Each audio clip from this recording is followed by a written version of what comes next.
ભારતીય જનતા પાર્ટીના આજના કાર્યકર અને અથાગ પરિશ્રમી શંકરભાઈ ચૌધરીએ કઠોર પરિશ્રમનો કોઈ વિકલ્પ નથી એ ઉક્તિને સાર્થક કરી ભારતીય જનતા પાર્ટીના સંગઠનને મજબૂત બનાવી સમગ્ર ઉત્તર ગુજરાતમાં ભાજપનો ભગવો લહેરાય તે માટે કરેલા અથાગ પ્રયત્નોનું ફળ ભાજપની નેતાગીરીએ આપ્યું હોય તેવો માહોલ શપથવિધિ સમારોહ પ્રસંગે જોવા મળ્યો હતો।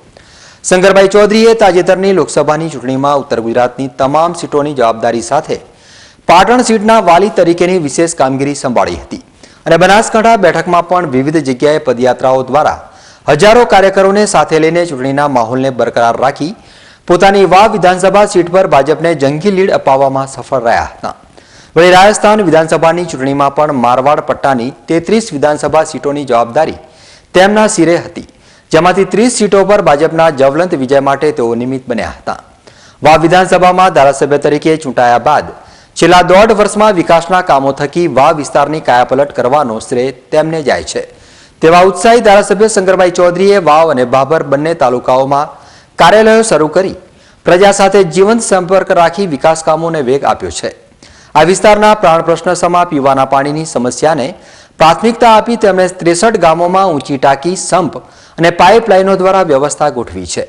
એક જ વર્ષમાં નર્મદાનું 70% કામ પૂરું કરી ખેડૂતો માટે પણ આશીર્વાદરૂપ કામ કર્યું છે। સુઈગામને નવો તાલુકો, વાવ ખાતે 1000 વિદ્યાર્થી ભણી શકે તે માટે 9 કરોડના ખર્ચે કોલેજ, 6 કરોડના ખર્ચે સાયન્સ પ્રવાહની મોડલ સ્કૂલ, 6 કરોડના ખર્ચે ITI, 6 કરોડના ખર્ચે બિલ્ડિંગ, 7 કરોડના ખર્ચે વાવઢીમા રોડનું મજબૂતીકરણ, બોર્ડર ટુરિઝમના વિકાસ માટે 35 લાખના ખર્ચે જલોયા ખાતે ઇકો ટુરિઝમ, વાવ ખાતે આરોગ્ય કચેરી, બાબર ખાતે 2 કરોડના ખર્ચે રેફરલ હોસ્પિટલ, ઢીમા ખાતે પ્રાઇવેટ માર્કેટનો પ્રારંભ અને આ વિસ્તારનો વર્ષો જૂનો ખળા બોવાડા ખેડૂતોના નામે કરવાનો પ્રશ્ન હલ થતાં એક કાબેલ ધારાસભ્ય તરીકેની છાપ જનમાનસમાં ઉપસી રહી છે। MBA સુધીનો અભ્યાસ અને વ્યવસાય ખેતી સાથે સંકળાયેલા 44 વર્ષીય શંકરભાઈ ચૌધરી ભાજપની સંગઠનાત્મક જવાબદારીમાં પણ પાટણ જિલ્લા ભાજપના પ્રમુખ, ભારતીય જનતા યુવા મોરચો ગુજરાત પ્રદેશના પ્રમુખ અને છેલ્લી 2 ટર્મથી પ્રદેશ મહામંત્રી તરીકેની જવાબદારી વહન કરી રહ્યા છે। સાથે સાથે પાર્ટીની રાષ્ટ્રીય કારોબારીના સદસ્ય તરીકે પણ સેવાઓ આપીને ભારતીય જનતા પાર્ટીના સેવક તરીકે પોતાનું યોગદાન આપી રહ્યા છે। તેઓ બનાસકાંઠા જિલ્લા મધ્યસ્થ સહકારી બેંક એટલે કે બનાસ બેંકના ચેરમેન તરીકે 2006થી સેવાઓ આપી રહ્યા છે। જિલ્લાના ખેડૂતોની આર્થિક કરોડરજ્જુ ગણાતી આ બેંકમાં તેમના કાર્યકાળ દરમિયાન બેંકની થાપણો 350 કરોડથી વધીને 930 કરોડ, ધિરાણો 388 કરોડથી વધીને 750 કરોડ, ફંડ 60 કરોડથી વધીને 111 કરોડ, કાર્યકારી ભંડોળ 628 કરોડથી વધીને 1450 કરોડ, તેમજ ગ્રોસ નફો 8 કરોડથી વધીને 15 કરોડ થયો છે। સાથે સાથે ખેડૂતોને આપવામાં આવતા પાક ધિરાણનો દર 12%થી ઘટી 4% થયો છે, જેના કારણે જિલ્લાના ખેડૂતોને ખૂબ જ ફાયદો થયો છે।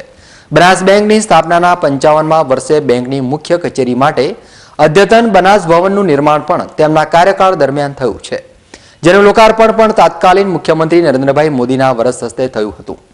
રાજ્યની apex bank the Gujarat state cooperative bank અમદાવાદના વાઇસ ચેરમેન તરીકે 2 ટર્મની સેવાઓ આપીને રાજ્યના સહકારી માળખામાં પણ પોતાનું યોગદાન આપી રહ્યા છે। RSSના સંસ્કારોથી સિંચન પામીને પંડિત દીનદયાલજીના એકાત્મકતાવાદના સિદ્ધાંતોને વરેલા શંકરભાઈનું સામાજિક ઉત્તરદાયિત્વ પણ નોંધપાત્ર રહ્યું છે। રાધનપુર તાલુકાના પોતાના વતન વડનગર આજુબાજુ વિચરતી વાદી કોમના લોકો માટે પોતાની માલિકીની 10 વીઘા જમીન ફાળવીને 200 પરિવારોના 1000 સભ્યોને સ્થાયી બનાવી તેમના બાળકો માટે શિક્ષણની વ્યવસ્થા પણ ગોઠવી છે। ભૂકંપ, અતિવૃષ્ટિ, રોગચાળા જેવી કુદરતી આફતોમાં પણ હંમેશા પ્રજાની લોકજાગૃતિના કાર્યક્રમો આપીને આંતરરાષ્ટ્રીય સરહદે આવેલા તાલુકાઓમાં રાષ્ટ્રીય સુરક્ષા અભિયાન ચલાવી દેશદ્રોહી પ્રવૃત્તિઓ સામે ઝઝૂમ્યા છે। સાથે સાથે શ્રી વિવેકાનંદ વિકાસ મંડળના પ્રમુખ તરીકે રાધનપુર ખાતે કન્યા છાત્રાલય, કન્યા વિદ્યાલય, પ્રાથમિક શાળા, PTC કોલેજ તેમજ શાળાની સ્થાપના કરીને આ વિસ્તારની પ્રજા માટે શૈક્ષણિક સગવડો પણ ઊભી કરી છે।